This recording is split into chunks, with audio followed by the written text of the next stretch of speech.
नमस्कार प्रिय विद्यार्थी हो, आप लोग सब अच्छी तरीके से होंगे।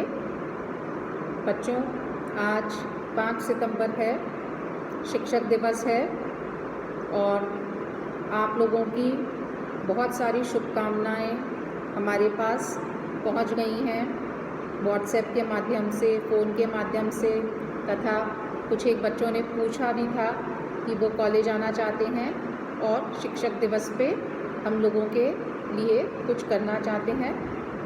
मगर आज की परिस्थिति देखते हुए बच्चों, हमको आप लोगों को मना करना पड़ा। मगर हम आपकी भावनाओं की कदर करते हैं। आप लोगों की सारी गुड विशेस हम सभी टीचिंग कम्युनिटी ने एक्सेप्ट कर ली है और आप लोगों को सबको बहुत बहुत हम लोग आशीर्वाद और आशीष देते हैं। आप लोग खूब तरक्की करें, खूब अच्छे इंसान बने, पढ़ाई करें, अच्छी नौकरी आपकी लगे और आगे की ज़िंदगी में आपकी सारी इच्छाएं पूरी हों। ये हमारी आज के दिन आप लोगों के लिए शुभकामनाएं हैं।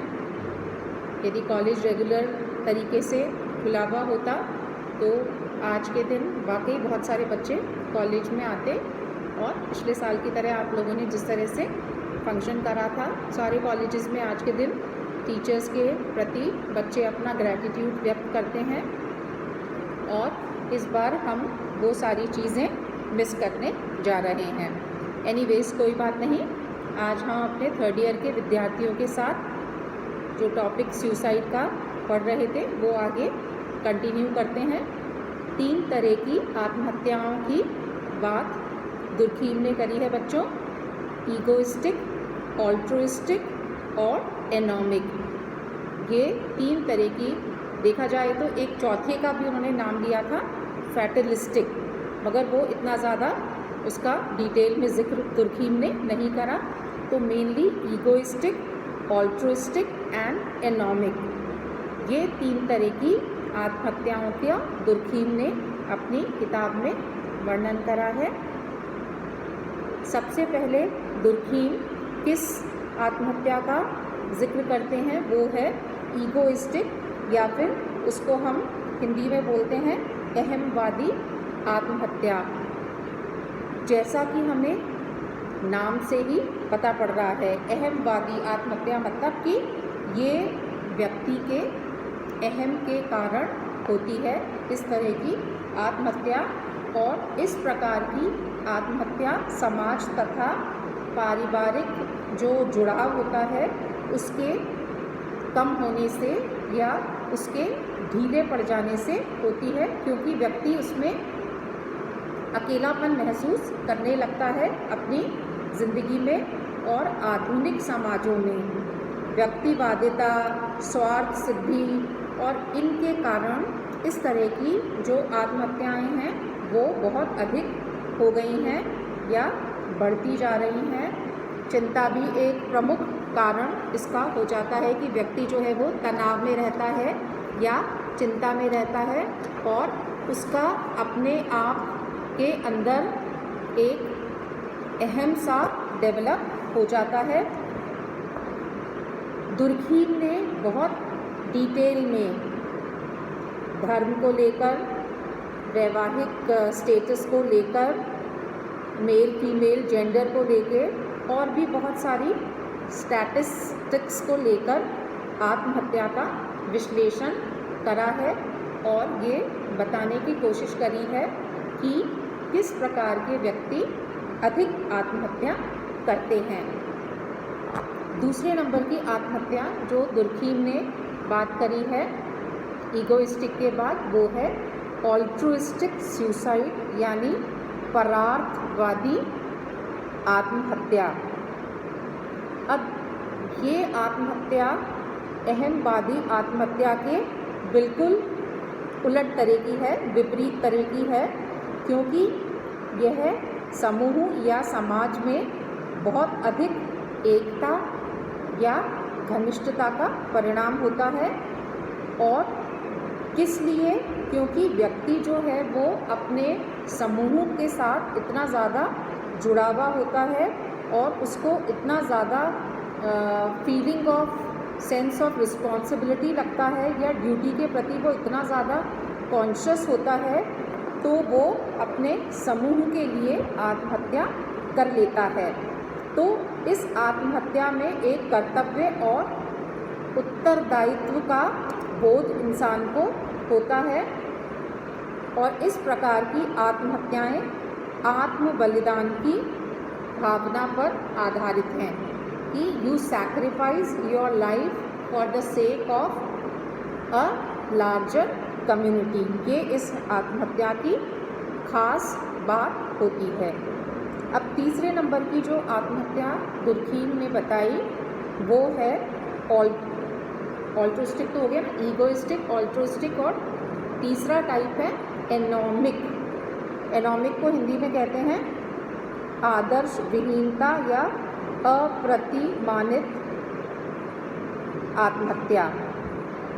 अब कई बार आकस्मिक और अस्वाभाविक परिवर्तन तीव्रता से व्यक्ति के लिए अप्रत्याशित परिस्थितियां पैदा कर देता है, जिससे व्यक्ति अनुकूलन नहीं कर पाता और तनाव और अशांति से मुक्ति पाने के लिए वो इस तरह का कदम बढ़ाता है या आत्महत्या कर लेता है।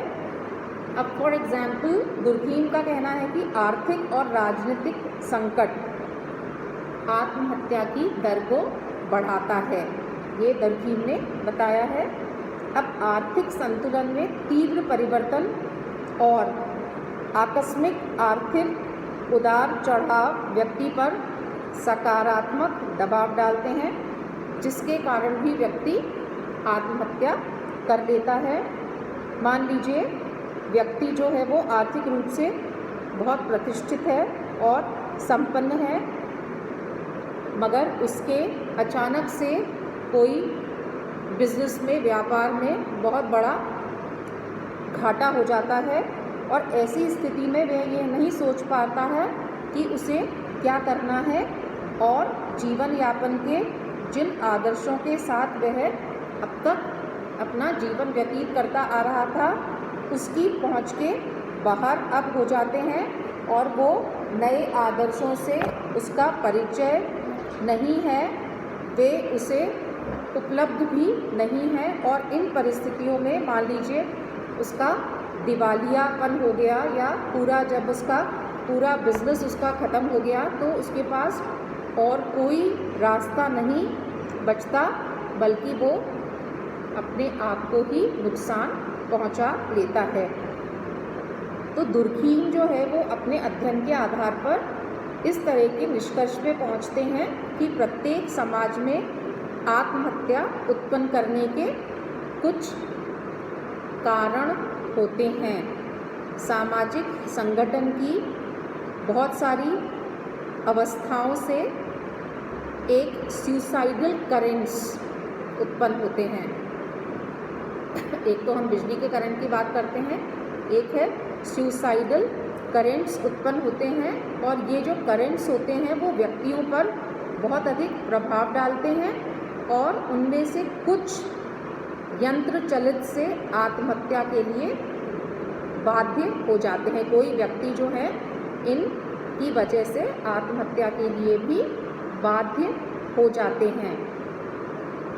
तो 3 तरह के मेनली दुर्खीम ने आत्महत्याओं का जिक्र करा, ईगोइस्टिक, ऑल्ट्रुइस्टिक एंड एनोमिक। एनोमिक का मतलब क्या होता है बच्चों? अ स्टेट ऑफ नॉर्मलेसनेस, है ना, केओस है, कहीं पे भी ऑर्डर नहीं है, कोई भी चीज़ जो है वो व्यवस्थित तौर पर नहीं हो रही है, पूरे समाज के अंदर जो है एक एनार्की का वातावरण है। तो इस स्थिति के अंदर यदि कोई व्यक्ति आत्महत्या करता है तो वो एनोमिक इस कैटेगरी के अंदर आता है। अब दुर्खीम ने बहुत सारी स्टैटिस्टिक्स बच्चों इस चीज़ में बताई है, बहुत अध्ययन गहरा करा कि किस तरीके से मैरिड व्यक्ति जो होता है वो आत्महत्या कम करता है, बनिस्बत की अनमैरिड के। अर्थात अनमैरिड व्यक्ति ज़्यादा आत्महत्या करता है मैरिड व्यक्ति के। उसके बाद married person with children they commit less suicide. जो शादीशुदा व्यक्ति होते हैं और जिनके बच्चे होते हैं वो औरों के कंपैरिजन में, चाइल्डलेस कपल्स के कंपैरिजन में, उनकी तुलना में कम सुसाइड करते हैं। क्योंकि आपके पास एक परिवार है, आपके पास बच्चे हैं, जिसकी वजह से आपको कहीं ना कहीं संबल मिलता है और आप आत्महत्या नहीं करते हो। तो married people commit less suicide in comparison with unmarried people. Then married people with children commit less suicide in comparison with childless couple. इसी तरीके से पुरुष जो हैं और महिलाएं जो हैं या रिलीजन है, इसके आधार पे भी दुर्खीम ने बहुत सारी संभावनाएं बताई। प्लस एक चीज़ जो उन्होंने बताई वो मौसम का इम्पैक्ट भी उन्होंने बताया कि किस तरीके से गर्मियों में अधिक सुसाइड होता है या सर्दियों में अधिक सुसाइड होता है। तो दुर्खीम की एक बहुत ही वास्ट स्टडी रही है सुसाइड की, और बहुत सारे चीज़ों का गहन अध्ययन करने के बाद ही दुर्खीम ने ये सारे अपने कंक्लूजन्स ड्रॉ करे कि किस तरीके से ये सुसाइडल टेंडेंसीज़ होती हैं, किस तरह से सुसाइडल करेंट्स होते हैं which might lead to suicide by a person. तो इन तीनों टाइप्स को हमारे लिए समझना दुर्खीम के द्वारा दी गई आत्महत्या के सिद्धांत में ज़रूरी है। आज के लिए हम यहीं अपना टॉपिक ख़त्म होने के साथ आज का हम अपना लेक्चर भी यहीं समाप्त करते हैं। आप लोग बच्चों खुश रहिए, अच्छी तरीके से रहिए, ज़िंदगी में खूब आगे बढ़िए, तरक्की करिए। इन्हीं चीज़ों के साथ हम कल फिर मिलेंगे। नमस्कार बच्चों।